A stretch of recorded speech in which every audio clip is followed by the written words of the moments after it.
नमस्कार, स्वागत आहे तुमचे आमच्या चॅनेलमध्ये। आवाज महामुंबईचा, शोध बातमीचा, कौल मनाचा।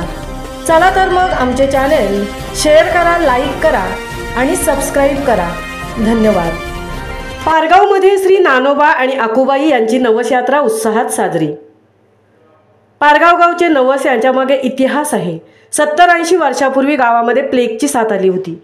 त्यावेळी गावातील सर्व लोकांनी श्री नानोबा आणि आकुबाई माता यांना साकडे घातले आणि सर्व गावांचे त्यापासून मुक्तता झाली। तेव्हापासून गावामध्ये नवस साजरा करण्याची प्रथा पडली। दरवर्षीप्रमाणे यावर्षी पण पारगावमध्ये श्री नानोबा आणि आकुबाई माता यांची नवस यात्रा आज दिनांक 8/6/2025 रोजी आयोजित केली होती। गावातील सर्व लहान थोर मंडळी देवाचे दर्शन घेऊन प्रसाद घेतात। हा उत्सव खूप वर्षापासून चालू झालेला आहे, पण हा उत्सव विमानतळाला जागा देण्या अगोदर गावातील सर्व कुटुंबातील लोक मंदिराजवळ जाऊन झाडाखाली चुली बनवून तेथेच जेवण करून रात्री नाचत गाजत घरी येत असत।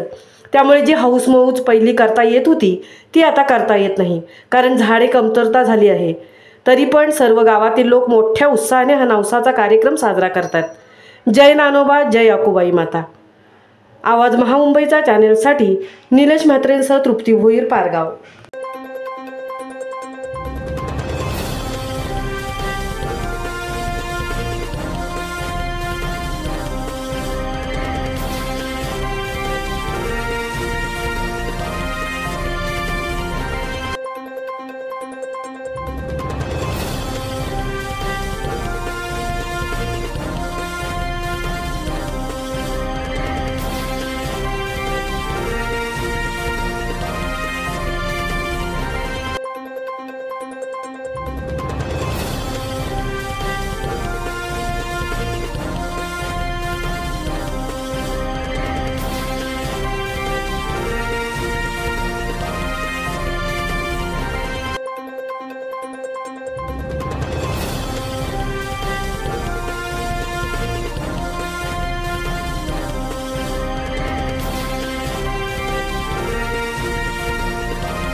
केली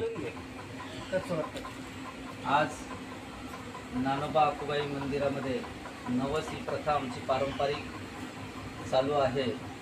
आणि नवस या शब्दाचा एक इतिहास आहे आणि तो इतिहास आम्हाला आमच्या पूर्वजांनी सांगितला आहे की प्लेगसारखी 70-80 वर्षापूर्वी प्लेगसारखी महामारी आमच्या या पंचक्रोशीत आली होती आणि आमच्या गावातील ग्रामस्थांना सुद्धा त्याचा त्रास झाला होता।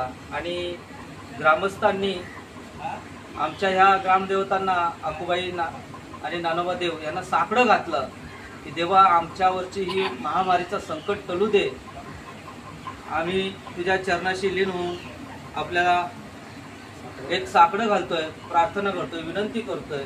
ते साकडं घातलं आणि आमच्या नानोबा आकुबाई देवांनी हे आमचं साकडं स्वीकारलं आणि आमच्या गावातली महामारी ही निघून गेली। हा एक इतिहास आहे। नंतर दुसऱ्या दिवशी घरी जात अशा प्रकारे तो रोगाचा प्रादुर्भाव टाळण्यासाठी ही पद्धत होती।